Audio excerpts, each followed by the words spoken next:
el Banco Mundial en Washington, D.C. Como especialista en economía, corrupción, Estado de Derecho, y ha escrito numerosos artículos arbitrados y piezas de opinión en el Washington Post y en el New York Times. A recibimos con un fuerte aplauso.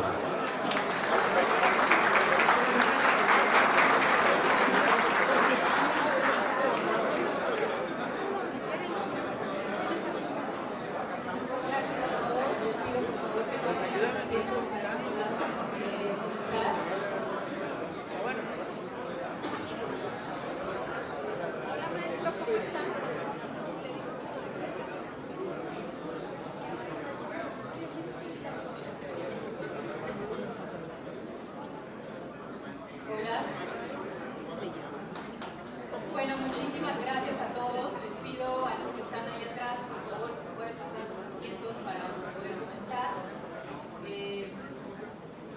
Muchísimas gracias. Muchas gracias. Gracias.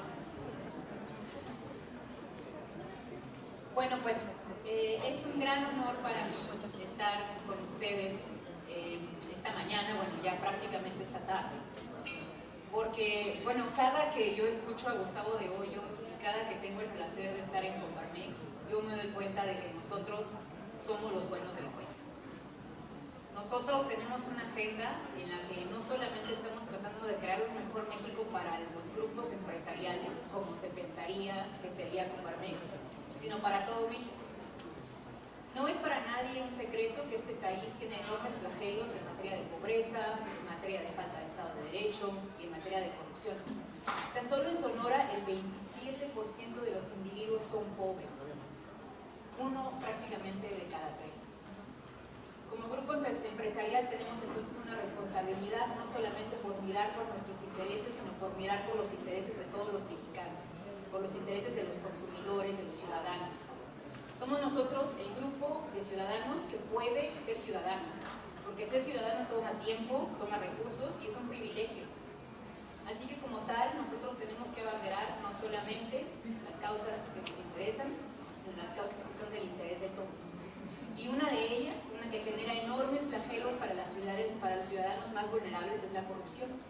Así que hoy les quiero hablar sobre la corrupción. Y más que hablarles sobre la corrupción, que ya todos sabemos es un problema enorme y que Gustavo lo puso enormemente y magnamente en perspectiva general, les quiero hablar sobre muchos de los mitos que existen sobre la corrupción para que lo entendamos. Es decir, deben considerar esta plática que voy a darles como una plática, como un seminario de alto nivel, en donde vamos a entender la corrupción en todos sus aspectos.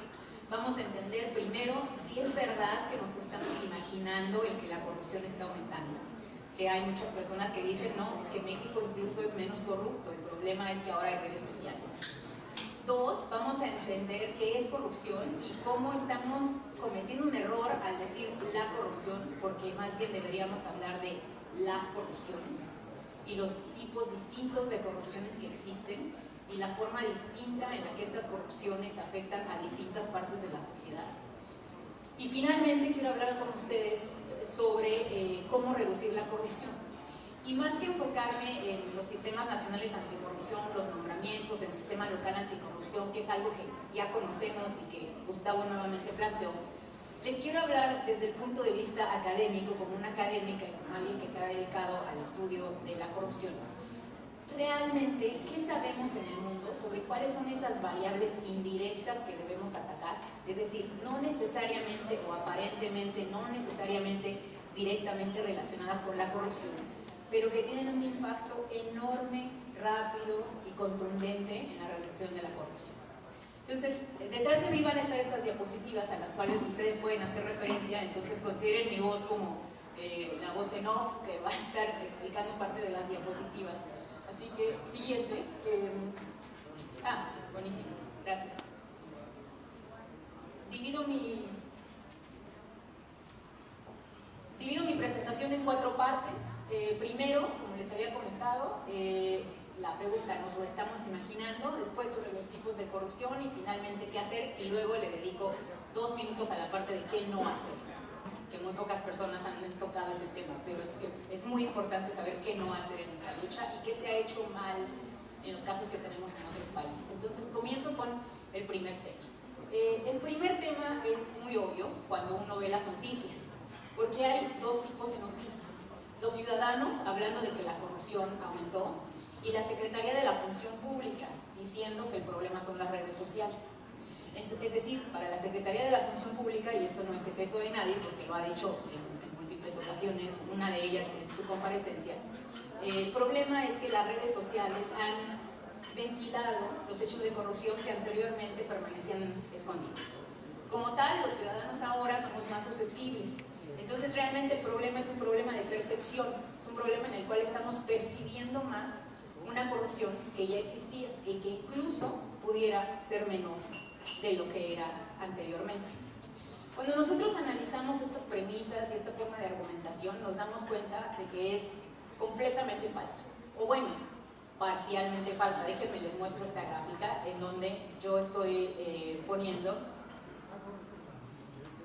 en el eje horizontal la corrupción experimentada. Las personas que argumentan que en la realización de algún trámite público, un coyote, un tercero o un funcionario público les pidió dinero o algún favor.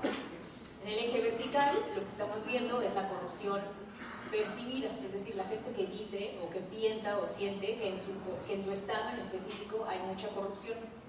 Como ven, hay una correlación no tan fuerte, pero existe una correlación entre que en los lugares donde se experimenta más corrupción también se percibe más corrupción, pero lo más interesante para mí de esta gráfica no es esa correlación que a lo mejor no es tan fuerte, sino es el hecho de que mientras que el eje horizontal, se alcanzan a ver, va del 4 al 18%, el eje vertical va del 70 al 100%. Entonces les pongo el ejemplo de Sonora. En Sonora, más o menos el 89% de la población piensa que hay corrupción. Pero cuando le dices, pero tú la has experimentado, ya solamente más o menos el 11% te dice, ah, no, sí, la verdad es que a mí sí me tocó.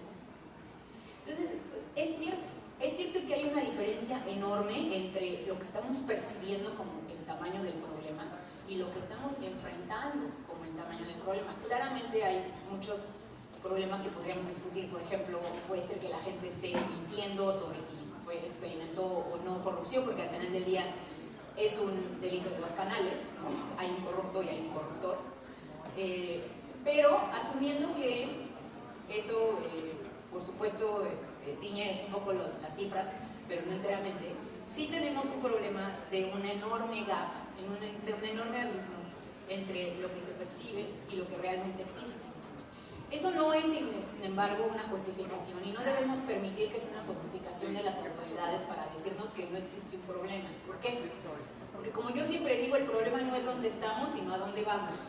Y cuando vemos cómo ha cambiado la percepción de corrupción, pero también la experiencia de corrupción, se ve una gráfica de esta forma. Esta es la percepción de corrupción y cómo ha cambiado de 2006 a 2017. Esto lo medimos con un índice internacional en donde está México rankeado a través de todo el mundo, muy similar a los índices todos que ya conocemos. Y claramente la percepción de corrupción ha aumentado.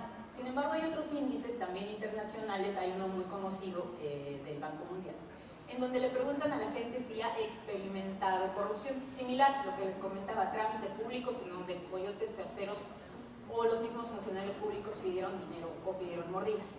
Y lo que vemos es una trayectoria en este sentido.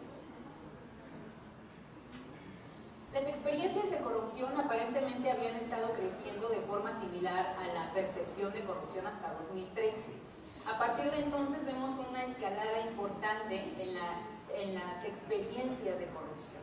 Es decir, si ustedes recuerdan la narrativa de este problema, sí más o menos empata con esta línea. Sí ha sido una cuestión relativamente reciente que la corrupción se ha posicionado en la agenda y no nos lo estamos imaginando. Es real que las experiencias de corrupción, o al menos los índices internacionales muestran que es real que las experiencias de corrupción están aumentando. Ahora, no están aumentando de la misma forma en todos los estados y creo que también esa es una parte muy importante a abordar.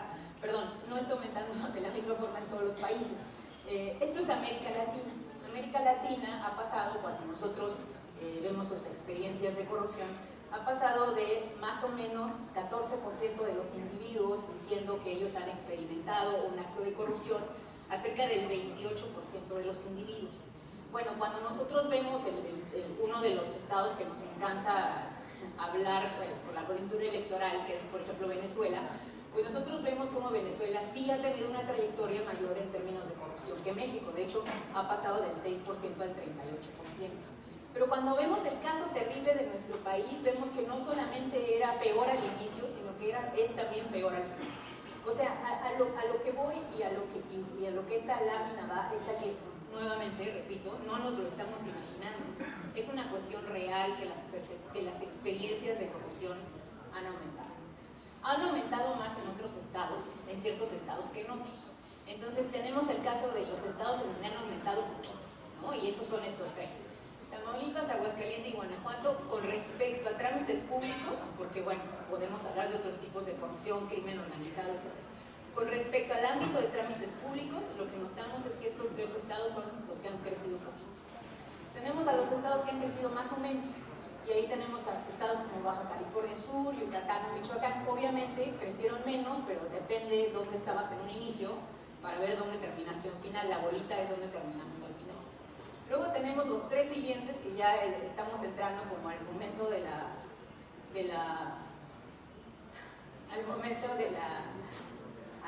hall de la vergüenza, en donde tenemos Durango, Hidalgo a Querétaro, tres estados en donde la corrupción ha aumentado significativamente. Pero finalmente y hasta arriba tenemos a los estados de Morelos y Coahuila. Y aquí Morelos es el caso por demás problemático, más problemático en términos de corrupción que tenemos medido. Un estado en donde no solamente tienes al casi 20%, de hecho redondeado 20% de la población diciendo que fue presa de un requerimiento de corrupción, sino donde además, por ejemplo, no se ha podido instaurar plenamente un sistema local anticorrupción. Es decir, sí hay una correlación entre que haya un lugar muy corrupto y entre que el ciudadano no puede empujar una agenda verdadera de lucha contra la corrupción. Y esto es un tema que hay que discutir con más detalle, pero es la razón por la cual Coparmex debe abrazar, abanderar y empujar a los ciudadanos que están dentro del sistema local anticorrupción, algunos de los cuales están aquí presentes. Siguiente mito del cual quiero hablarles. Entonces, resumo el primero. El primero es: nos dicen que nos lo estamos imaginando porque son las redes sociales.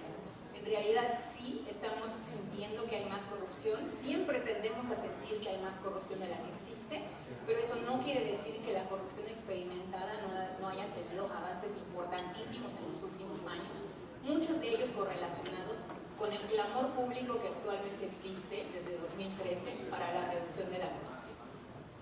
Siguiente mito: ¿qué es la corrupción? Y aquí, bueno, todos hablamos de la corrupción como el problema de México, pero pocos nos hemos sentado realmente a pensar en los distintos tipos de corrupción y en cómo estos distintos tipos de corrupción se distribuyen en distintas áreas del gobierno. Les traje 5 ejemplos de lo que yo llamo las corrupciones.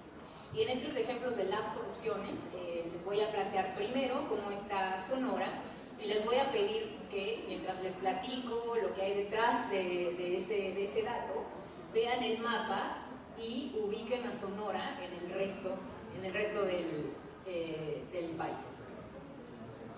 La primera corrupción y la más obvia y de la que mejor tenemos medida, siguiente, es la corrupción en trámites. Y aquí les traigo datos de 2016, fueron publicados en 2016. Aquí hay que tener un poco como de ojo de analista cuantitativo porque se publican en 2016, pero debemos considerar que toma tiempo obtener los datos, entonces muy probablemente reflejan 2015 más que reflejar 2016 exactamente, entonces solamente para que lo tengan esto en consideración. Entonces, la corrupción en materia de trámites, más o menos el 14% de los ciudadanos en Sonora argumentan que haciendo un trámite les fue solicitada una mordida. Esto posiciona al estado de Sonora en el número 19 de 28.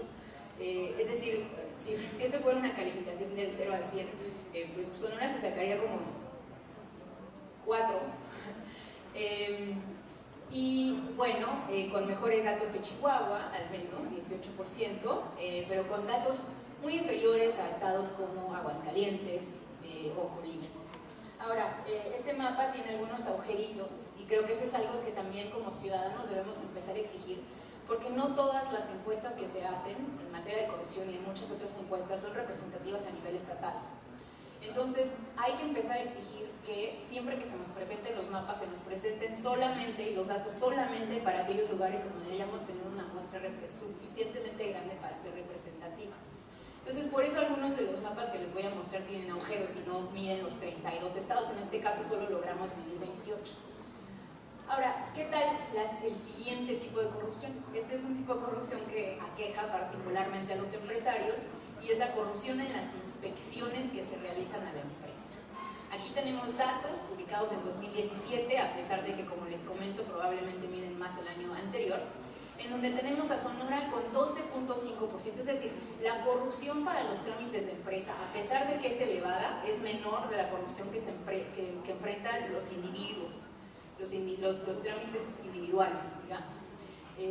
Nuevamente aquí, bueno, Sonora se posiciona en un lugar negativo, sin embargo, no tan malo como en el anterior. Desafortunadamente aquí solamente logramos medir 15 de los estados. La corrupción en trámites, sin embargo, es solamente un pedacito de la corrupción, de los distintos tipos de corrupción que existen. Una de las que a mí me parece, voy a brincarme esta parte porque quiero volver a brincar esto, pero, siguiente.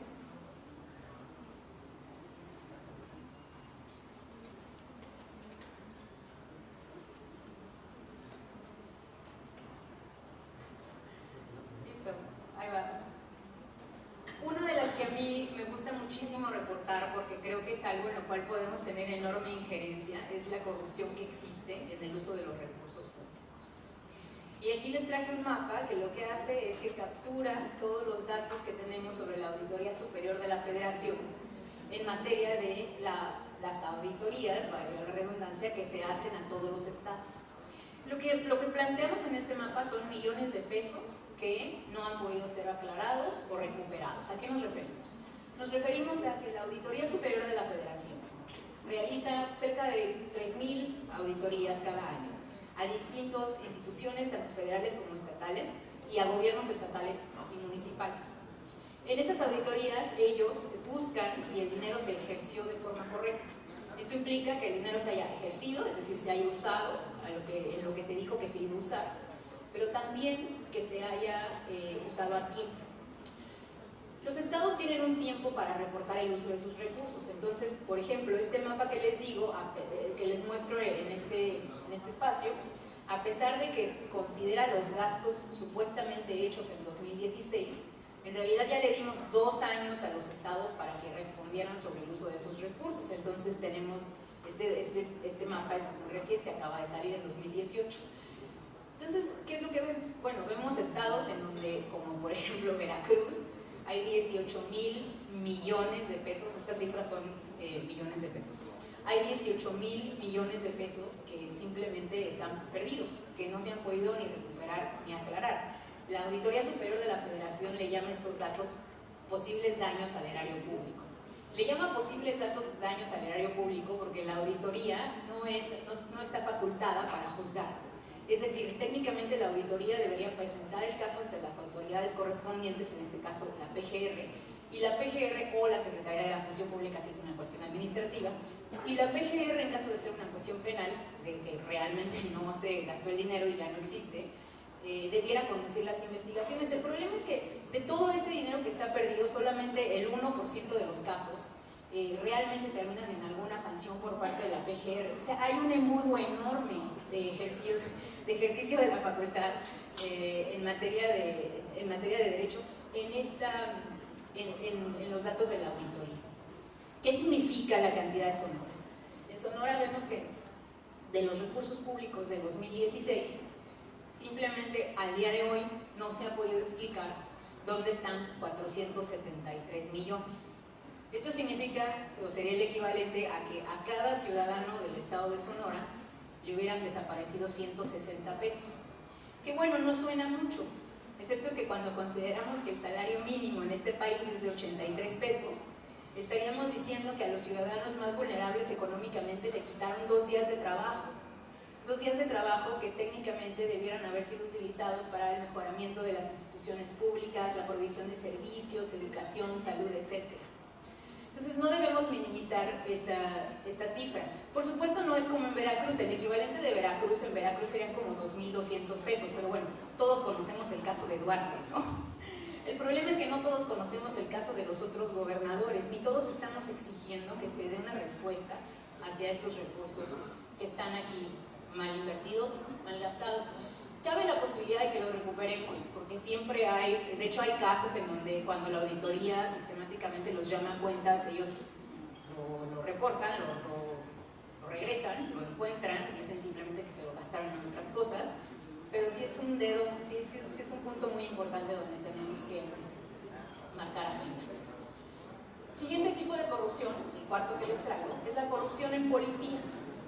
Y aquí estos datos nuevamente salen en 2017, a pesar de que probablemente miren, esto es parte del Sistema Nacional de Seguridad Pública, que bueno, acaba de cambiar de nombre, pero el antes conocido Sistema Nacional de Seguridad Pública, en donde vemos el porcentaje de policías que reprueban las pruebas de confianza. Ustedes saben, las pruebas de confianza son aquellas en donde a los policías se les hace pruebas psicológicas, etcétera, para demostrar que ellos no han cometido un acto ilícito y son, por tanto, unas personas probas para poder mantener su capacidad policial.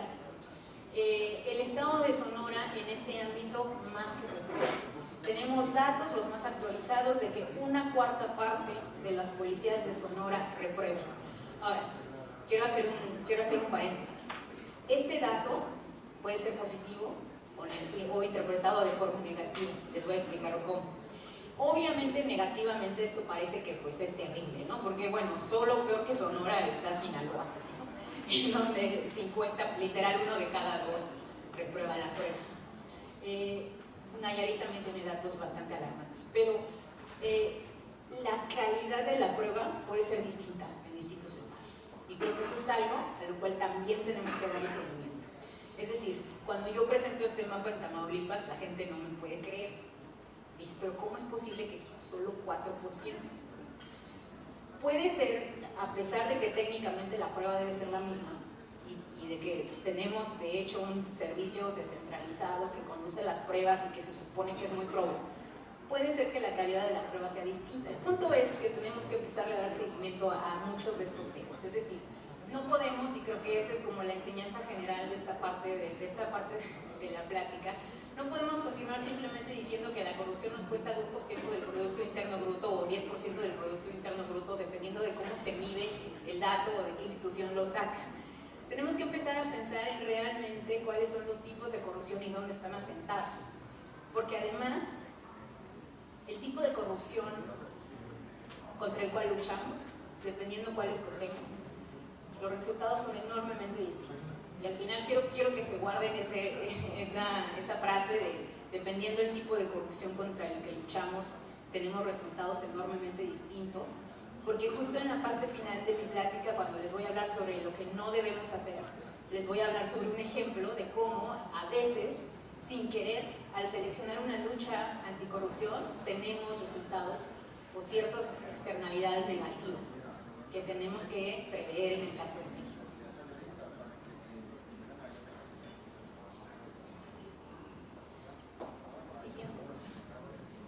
Gracias. Es que creo que ya no estoy haciendo clic yo, exacto. Ok. Bueno, tenemos la corrupción en el uso de recursos públicos. Esta ya la habíamos visto, perdón, la que sigue, sí. Bueno, ahora quiero empezar a adentrarme un poquito en ahora tratar de ver toda esta como figura completa de la corrupción en Sonora. Entonces, cuando le preguntamos a los ciudadanos en Sonora dónde ellos perciben que hay mayor corrupción, nótese que esto es percepción. Vemos que tenemos el lugar donde menos hay, según esto, es en el Ministerio Público con 75%, a pesar de eso todavía es notorio, y el lugar donde más hay son las policías. Desafortunadamente no voy a tener mucho tiempo de ir con todo detalle sobre la presentación, pero así que me voy a concentrar en dos cosas últimas que quiero comentarles. La siguiente, esa. Resumiendo todos los tipos de corrupciones que vimos, cuando nosotros tratamos de plantear entonces cómo se distribuye la corrupción en el estado de Sonora, nosotros encontramos lo siguiente. Esta gráfica nos muestra el tamaño del cuadrito. muestra dónde está concentrado el mayor problema de corrupción cuando comparamos a Sonora con otras entidades federativas. Es decir, el tamaño del cuadrito es más grande cuando el tamaño del problema es más grande en Sonora con respecto a otras entidades federativas. Entonces, como les comentaba, el problema de los policías significaría en este caso cerca del 40% del problema. Trámites públicos individuales, tenemos ahí una parte importante. Inspección de las empresas es menor. Y el uso de los recursos públicos, a pesar de que es un tema importante que hay que acentuar, es menor comparado con Veracruz, Chihuahua u otras entidades federativas que vemos en el mapa. Siguiente. ¿Cómo lograr qué hacer? Y aquí es en donde me voy a tomar unos cuantos minutos para discutir qué podemos hacer. Como les comentaba, no quiero hablar sobre el sistema local anticorrupción porque creo que ese es un tema que podríamos discutir por horas. Quiero hablar sobre las variables indirectas que nos pueden ayudar a reducir la corrupción. Y una de las más importantes, es la reducción de la pobreza. Resulta que todos los estudios internacionales que existen en el tema han demostrado que la corrupción es más grande en los lugares en donde hay mayor pobreza y mayor vulnerabilidad económica. La razón es muy sencilla, las razones son muy sencillas y son dos. Una es que sí existe una correlación entre el sueldo de la burocracia y la corrupción. Los sueldos de la burocracia sí tienen que ser altos o medianamente altos. Es decir, este discurso sobre disminuyan los salarios, quítenle todo, no hacen nada, es realmente contraproductivo en el largo plazo. Se tienen que pagar bien, se tiene que monitorear. Ese es el secreto. El secreto es que las dos cosas tienen que ir juntas. Buen salario y monitoreo y transparencia a esas personas que reciben ese salario. Y la segunda, y la razón por la cual la pobreza también es importante, es porque un ciudadano en situación de vulnerabilidad es un ciudadano que típicamente también tiende a ejercer menos sus derechos. Es decir, es un ciudadano que no va a poder recurrir a ayuda legal, que si recurre a ella no va a poder pagarla. La corrupción es un proceso, en parte, a veces de extorsión, en donde el ciudadano no necesariamente tiene la opción o no de pagar la multa o de pagar la mordida, sino en donde simplemente o la pagas o no pasa nada. Entonces, ya escucharemos sobre esta corrupción en las prisiones, por ejemplo, que es una corrupción extremadamente regresiva y es un ejemplo de esta corrupción como extorsión hacia las clases más vulnerables. La siguiente forma de reducirlo, y aquí es en donde los grupos empresariales se vuelven de primera urgencia, de primera relevancia, es que todos los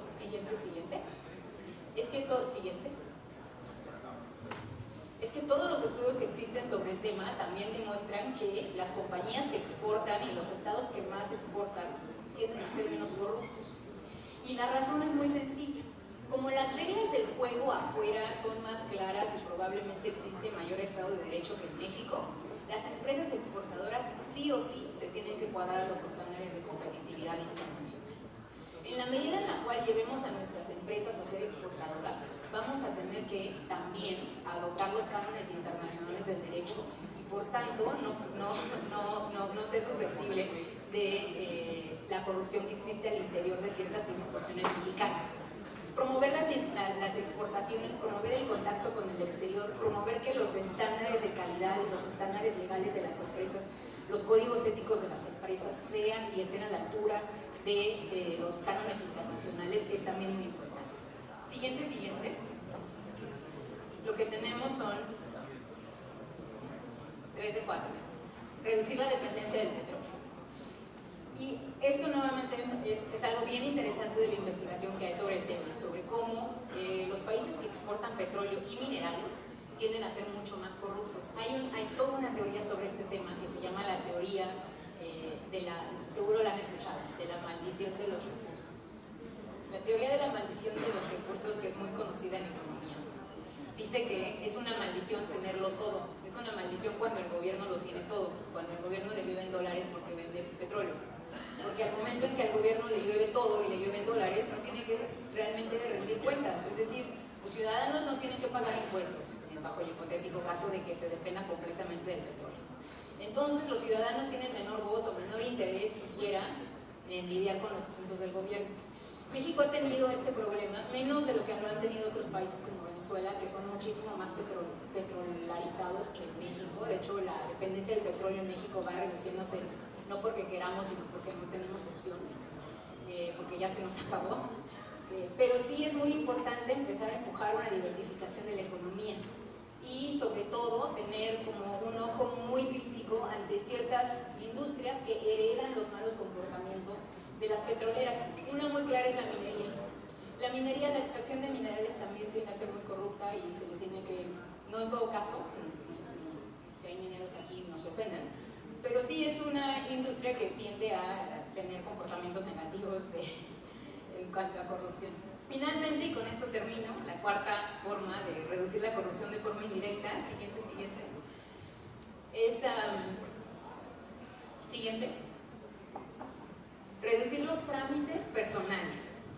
Y aquí me voy a detener un segundo a platicarlo porque tendemos a satanizar la regulación, ¿no? Es que la regulación, puro trámite, puro costo, ¿no? En realidad la regulación es necesaria para que sentemos las reglas del juego, para que todos tengamos los mismos cánones de calidad, etc. La regulación es necesaria. Por supuesto hay trámites innecesarios, pero cierta regulación sí lo es. El problema con respecto a corrupción es cuando los trámites y cuando todas estas regulaciones se hacen por individuos y se deciden por individuos, porque entonces se presta a la discrecionalidad de la persona que está en la ventanilla y ahí es en donde se genera la corrupción. Los trámites que existen deben existir y deben tener parámetros tan claros y tan fáciles de resolverse que los puede hacer en automático una computadora. Es decir, manda aquí tu ficha, dale enter y automáticamente, sin que veas una sola persona, se te va a analizar si cumpliste o no cumpliste. Tenemos que empezar a pensar, ser creativos e innovadores, para pensar no en eliminar la regulación, porque eliminar la regulación puede resultar también negativo. En un mundo sin ley obviamente va a haber corrupción también, sino para hacer una regulación inteligente, una regulación que no dependa del poder discrecional de las personas. Con esto cierro, concluyo mi plática y abro a preguntas. Me dicen que solo 2 porque si no me deja el vuelo. Que no hace muy bien. Bueno, entonces es una pregunta y contesto esto.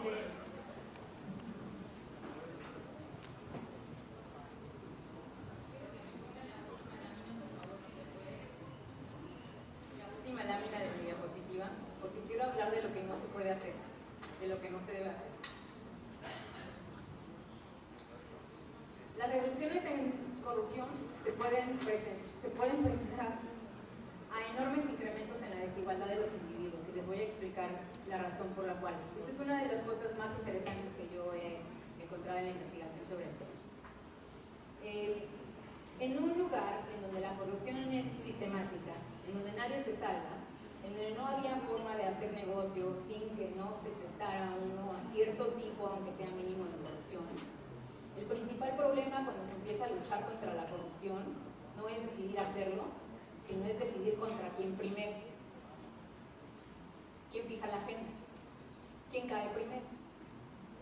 Esto se presta a todo tipo de problemas partidistas, en donde siempre un partido va a decir que por cuestiones partidistas se fueron en contra de uno versus en contra de otro.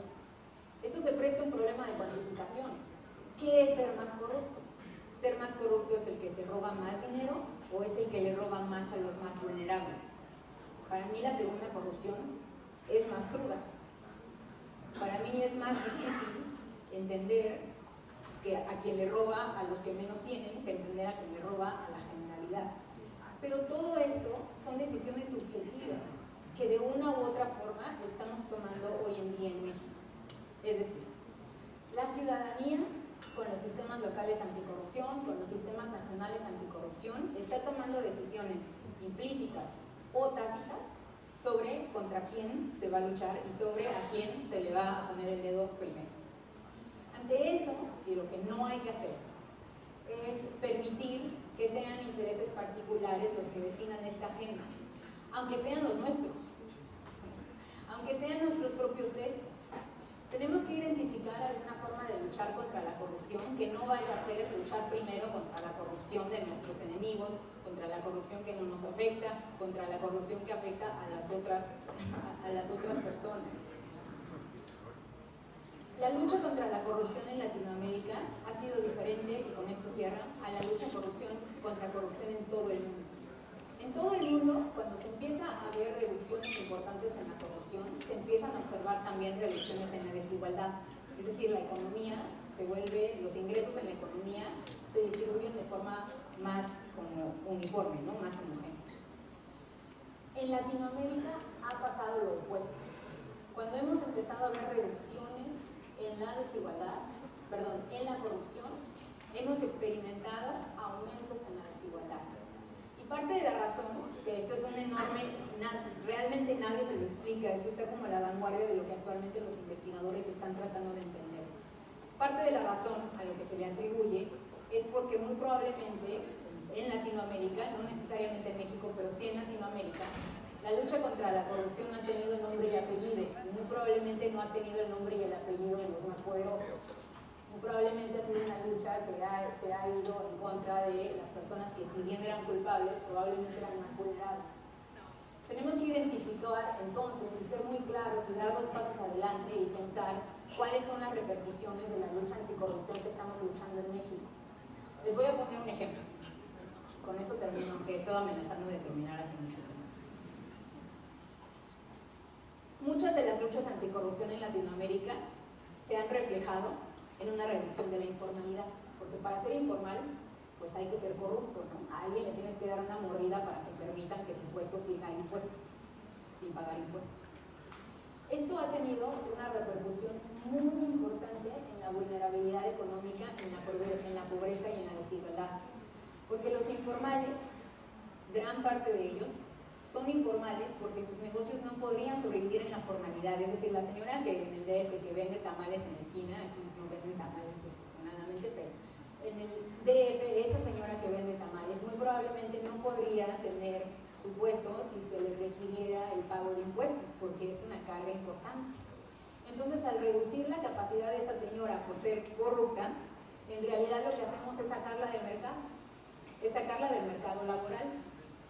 Y las repercusiones económicas de eso son muy importantes y se han observado importantes incrementos en la desigualdad. Esto no quiere decir que tengamos que permitir la informalidad, pero sí quiere decir que nuestra lucha contra la corrupción debe ir de la mano, intrínsecamente de la mano, con una lucha en contra de la vulnerabilidad. Porque hay muchas formas de corrupción y porque la corrupción en muchas ocasiones está beneficiando y está permitiendo que existan empleos y que existan formas de trabajar para ciertos individuos. Muchísimas gracias.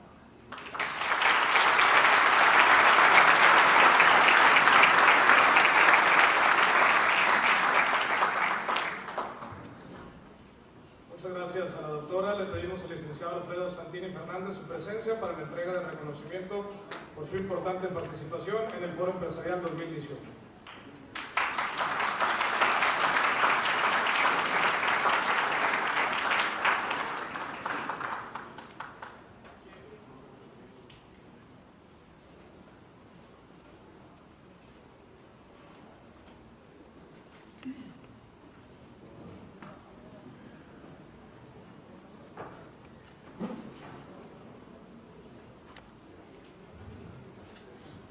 A continuación daremos paso a nuestra tercera conferencia. Recibamos con un fuerte aplauso al licenciado Roberto Hernández.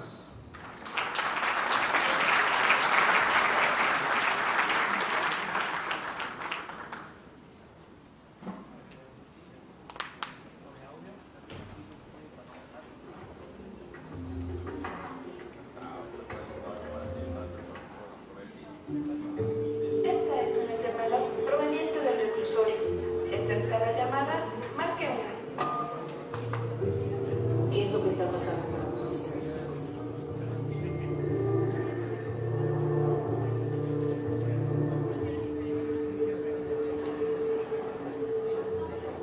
Yo no sabía nada, me agarran, me meten, me dicen.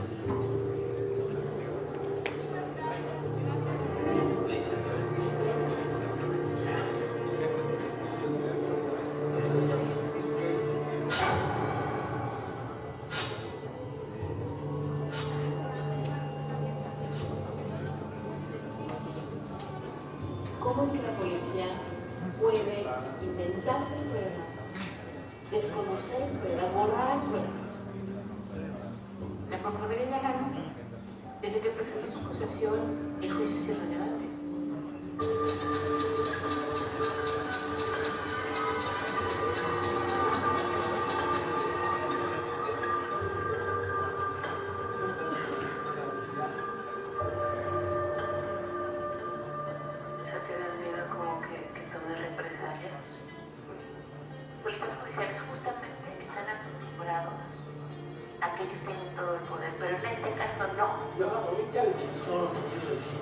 Están mintiendo. Después de lo que esto fue mi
¿Se oye?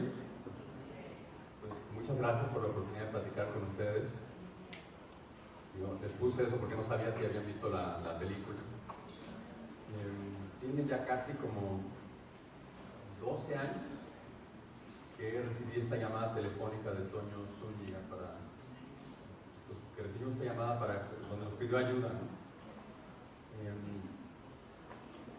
Les quiero contar un poco de lo que ha pasado después de esa película. La película se estrenó en cines en el año 2011, no sé si se vio aquí en Sonora, llegó hasta acá. Por cierto, ahí está mi teléfono, porque soy muy olvidadizo, entonces no traigo tarjetas de presentación. Ahí está mi teléfono, quien me quiera mandar un mensaje por WhatsApp, ahí nos comunicamos.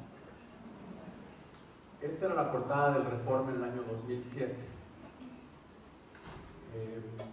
En ese entonces nos costó muchísimo trabajo entregarle a Reforma evidencia de que esto era un problema que merecía atención, que los jueces no iban a los juicios.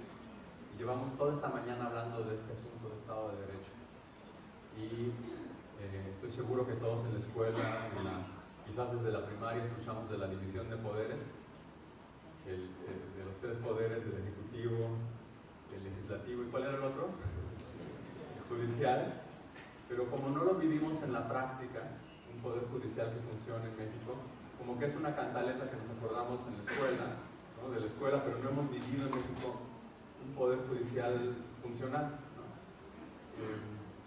Casi es como una rama que depende del poder ejecutivo y el poder ejecutivo a la vez tiene estos problemas de corrupción, una policía disfuncional también. Entonces lo que vemos es una amalgama de instituciones que no están sirviendo. Yo lo que les vengo aquí a compartir es un poco de la experiencia de lo que sería tener un poder judicial que funcione y aterrizar estos asuntos que comentaba Gustavo de Hoyos, el presidente de Coparmex, pues en un nivel muy profundo, pero aquí les voy a hablar de algo muy elemental. Yo creo que no podemos tener un poder judicial que funciona si los jueces no van a los juicios. Eso es lo más elemental que podríamos esperar de un poder judicial. Y bueno, nos dimos cuenta mediante encuestas a presos que empezamos a hacer desde el año 2001. Yo era profesor en el CIDE, una institución que está en la Ciudad de México. Nos dimos cuenta que los jueces no iban a los juicios. Habíamos entrevistado como a 3,000 presos. Tuvimos una reunión en el Poder Judicial de la Ciudad de México y cuando los jueces vieron nuestros datos, su primera reacción fue que no nos podían creer. Nos dijeron 3,000 presos, pero pues si hay 30,000 presos en el sistema penitenciario de la Ciudad de México, quizás tu muestra es demasiado chiquita. Y no nos querían creer que esto era lo que estaba sucediendo. Entonces hubo que hablar con el periódico Reforma, mostrarle los resultados y empezaron a darse cuenta que esto es una realidad. Y después de 2 horas de la encuesta, ya con una muestra de 6,000 personas, Reforma decidió darle el encabezado de primera plana. No tenemos un poder judicial que funcione si no tenemos jueces en los juicios. Y lo que les vengo a compartir es cómo estamos tratando de cambiar un asunto tan elemental. ¿Por qué los jueces no iban a los juicios? ¿Y cómo logramos que esto cambiara? Bueno, este era Toño. Yo no estudié cine, soy abogado. Laida tampoco. Laida, que hizo la película conmigo, pues tampoco estudió cine. Pero decidimos tomar una cámara y meternos a una cárcel, esto es en el Reclusorio Oriente, y empezar a tomar estas imágenes. Logramos meter la cámara a un tribunal. Esta es la persona que acusó a Antonio Zúñiga. Allá al fondo está la fiscal que lo acusó también, dormida, echándose una pestañita. Por cierto, está cómoda y tranquila porque sabe que no hay bronca. No importa si se queda dormida, el resultado del juicio va a ser el mismo. Ahí está el policía que detuvo a Antonio Zúñiga. Y hay muchas cosas que damos por sentadas. O sea, cuando vemos estas imágenes, como que ya todo el mundo que vio presunto culpable dice, pues es normal que los policías vayan a los juicios. También, igual que con los jueces, los policías no necesitan ir a los juicios para que el juicio lo gane la Procuraduría. Ahí está el juez, y el juez se puso una toga, no sé si la notan. Antes de filmar Presunto Culpable, yo había entrado a los tribunales para hacer algunas de las encuestas